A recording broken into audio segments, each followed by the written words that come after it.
Olá, pessoal, tudo bem com vocês? Então, pessoal, vamos para mais uma aula de língua portuguesa.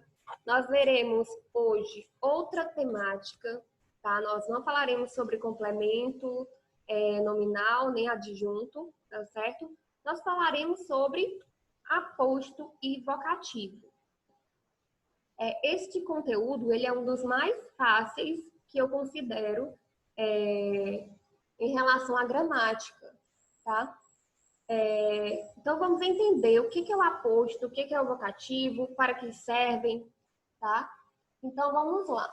O aposto, ele tem a função de explicar termos anteriores, tá certo? Vejamos aqui. O que você vai lembrar? Você vai lembrar que aposto, ele é igual a expressão aqui, ó, falo do ser. O aposto, ele fala do ser, tá certo? É tanto que ele explica, esclarece, resume, tá? O termo anterior, tá certo? Vejamos aqui no primeiro exemplo.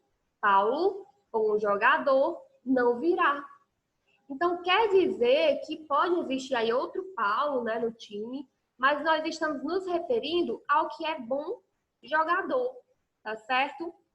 Então, essa expressão bom jogador se refere ao termo anterior, Paulo, tá certo? Então, aqui nós temos o nosso aposto, tá? Explicativo.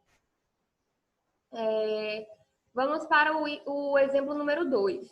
Vi sua mãe, mulher muito simpática. Veja só, a expressão mulher muito simpática se refere ao termo anterior, mãe, tá certo? Então, esta expressão aqui é o nosso aposto, tá certo? Vamos para o terceiro exemplo. Pelé, rei do futebol, parou de jogar bola. Veja só, a expressão rei do futebol se refere ao termo anterior Pelé, tá? Explica quem é Pelé, que não é qualquer pessoa, e sim o rei do futebol. Então, aqui a expressão rei do futebol se trata do nosso aposto, tá? O aposto, lembrando, ele é uma explicação de um termo anterior, tá? Ele fala do ser. E em todos os exemplos aqui, a gente viu que o aposto, ele se referia a um ser. No primeiro exemplo, o aposto se refere a Paulo. No segundo, o aposto se refere à mãe. E no terceiro exemplo, o aposto se refere ao Pelé. Tudo bem? Gente, como separar o aposto? O aposto, ele normalmente é separado por vírgulas, tá?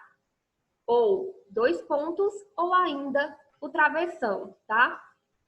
Separa da palavra ou expressão a que se refere. Foi o que a gente viu aqui anteriormente. Nós vimos que o primeiro aposto do primeiro exemplo é separado por travessão, tá? E no exemplo 2 e 3, separado por vírgula. A gente também vai ver mais à frente o aposto ele separado por 2 pontos, tá certo? Então, vamos lá. A função do vocativo. Agora entenderemos o que é o vocativo e a sua função. O vocativo, ele tem a função de chamar, tá? É um chamado que você faz. É um termo separado por vírgula e é usado quando queremos nos dirigir a alguém ou a algo. Ou seja, o vocativo, ele fala com e não fala do ser. Ele fala com o ser, certo? Então, ele vem em qualquer posição na frase, tá? Então, vamos lá lembrar novamente. O vocativo é igual a quê? Falo com o ser. É igual a essa expressão aqui, tá? O aposto, ele fala do ser, como a gente viu anteriormente. Agora, o vocativo, ele fala com o ser. Ou seja, é quando você se dirige a alguém, tá certo? Vejamos aqui no exemplo número 1. Paulo, bom dia. Veja só, eu estou me dirigindo a quem? A Paulo. Então, esse vocativo aí é separado aqui por vírgula, tá? E é o termo Paulo é o termo que eu uso para me referir a alguém. No caso, né, o Paulo.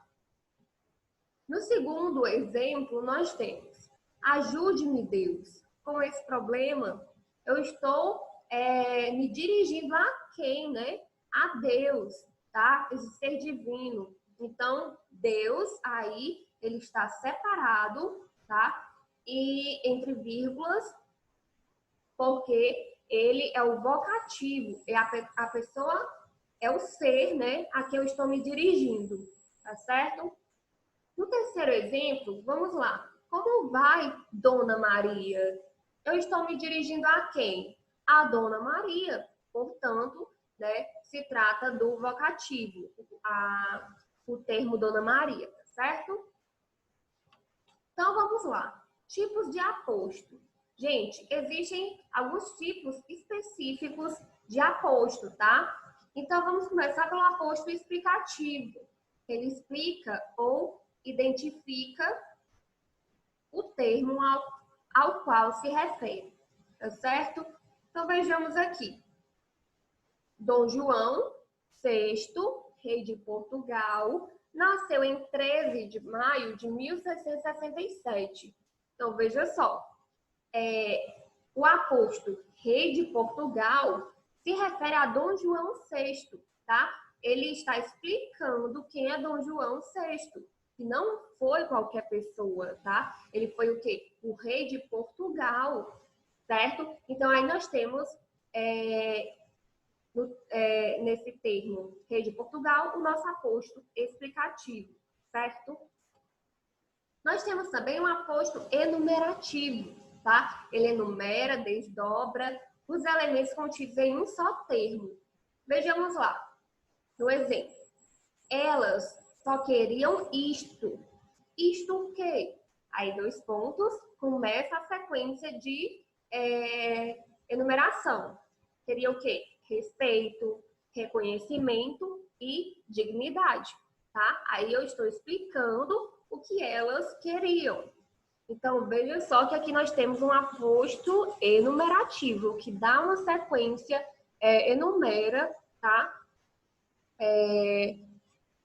Várias coisas. Aqui no caso é respeito, reconhecimento e dignidade. Tudo bem? Vamos seguir. Nós temos o aposto recapitulativo, ou seja, resumidor. Aquele que resume, tá? Ele resume com um só termo uma série de elementos citados na oração. Então, vamos lá. A oração começa: escritores, pintores e escultores, todos são artistas e representam a realidade. Esse todos, tá? Ele resume tudo o que foi dito anteriormente. Que foi citado escritores, pintores, escultores, né? Então, aqui, a palavra todos é o nosso aposto resumidor, que ele resume, né, essa série de artistas que foram citados anteriormente, tá certo? Vamos... Opa, passei demais, perdão, pessoal. Nós estávamos aqui, pois bem. Agora vamos para o aposto comparativo. Ele realiza uma comparação implícita, ou seja, não vai estar ali de maneira direta.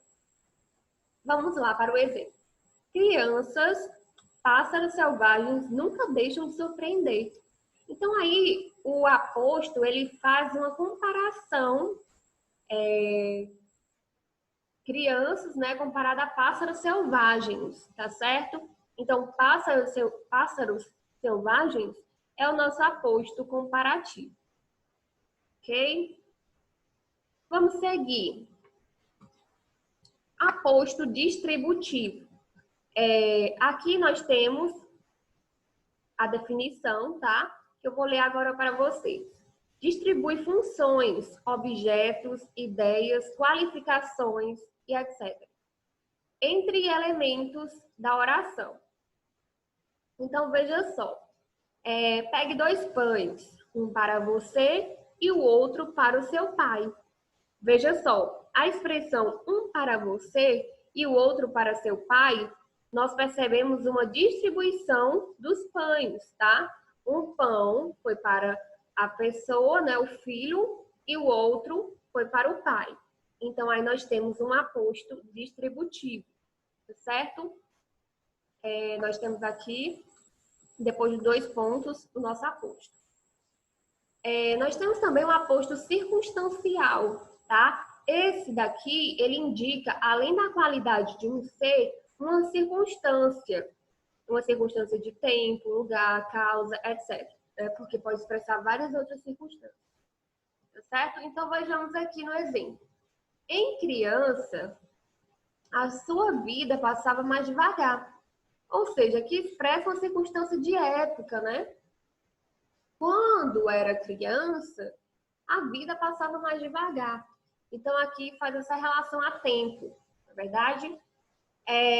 Então, a expressão em criança nos faz lembrar da circunstância de tempo, tá certo? Então, aqui é o nosso aposto circunstancial. Vamos seguir aqui. Nós temos também o aposto de especificação. Ele especifica, caracteriza um termo genérico. Então, vejamos aqui. Minha irmã Carolina. Vejamos aqui a palavra Carolina. Carolina especifica a irmã a que se refere. Carolina é a irmã, né, dessa pessoa, tá? Então, vejamos da seguinte forma. Quer dizer que a pessoa, ela pode ter outros irmãos, tá? E está se referindo exatamente a Carolina, está especificando, tá? A irmã. Então, a minha irmã Carolina, é a Carolina, tá? A quem ela está especificando, tá certo? Então, aí, no caso, a pessoa pode ter outros irmãos, tá? Ou querer realmente trazer, enfatizar, né, quem é a irmã dela, ou dele. Então, diferença entre aposto e vocativo. O aposto, pessoal, ele mantém uma relação com um ou mais termos da oração, ou com toda a oração, tá? Então, ele mantém uma relação com um ou mais termos, ou com toda a oração. Portanto, nós dizemos que o aposto ele é dependente desses termos ou oração. Vejamos aqui no exemplo. Chiquinha Gonzaga, a primeira maestrina brasileira, morreu em 28 de fevereiro de 1935. Então, pessoal, quando eu falo a primeira maestrina brasileira, que é o nosso aposto explicativo, porque ele se refere a Chiquinha Gonzaga, tá? Ele depende do termo Chiquinha Gonzaga, o aposto, tá certo? Então, veja a diferença. O aposto ele é dependente. Já o vocativo é um termo independente na oração. Veja o seguinte, Carolina, Carolina, estudar é a coisa mais importante da vida. Então, estou me referindo a Carolina e estou falando que estudar é a coisa mais importante da vida. Carolina é o nosso apoio, é o nosso vocativo, na verdade, é a pessoa a quem eu me refiro, tá? Mas veja como é independente. Se eu retirar o termo Carolina, a oração fica a seguinte: estudar é a coisa mais importante da vida. Faz sentido eu falar que estudar é a coisa mais importante da vida? Faz totalmente sentido. Quer dizer que o termo Carolina, ele é independente, tá? Nenhum termo, ele não vai depender de nenhum termo da oração e muito menos da oração toda. Tá certo? Já o aposto, ele é dependente. O vocativo, não, tá? O vocativo é independente, tá certo? Pessoal, aqui eu trouxe algumas tirinhas, tá? Para análise. Vejamos aqui. Na verdade, eu vou analisar essa primeira tirinha e vou deixar vocês analisarem a segunda e a terceira. Certo? Então, vamos lá. O que uma mulher tão linda está fazendo no lugar destes? Pergunte ao meu marido, o dono do bar. Veja só. No segundo quadrinho, nós temos um aposto explicativo, tá? Pergunte ao meu marido. Se ela falasse apenas isso, seria bem mais difícil de identificar o marido, né, no bar. Porque poderia ser qualquer homem. Mas quando ela diz o dono do bar, ela está explicando, né, quem é o marido, tá? Então, veja só que o aposto explicativo é a expressão o dono do bar, certo? Então, pessoal, é isso a aula de hoje, tá certo? Fiquem com Deus, beijo e tchau, tchau.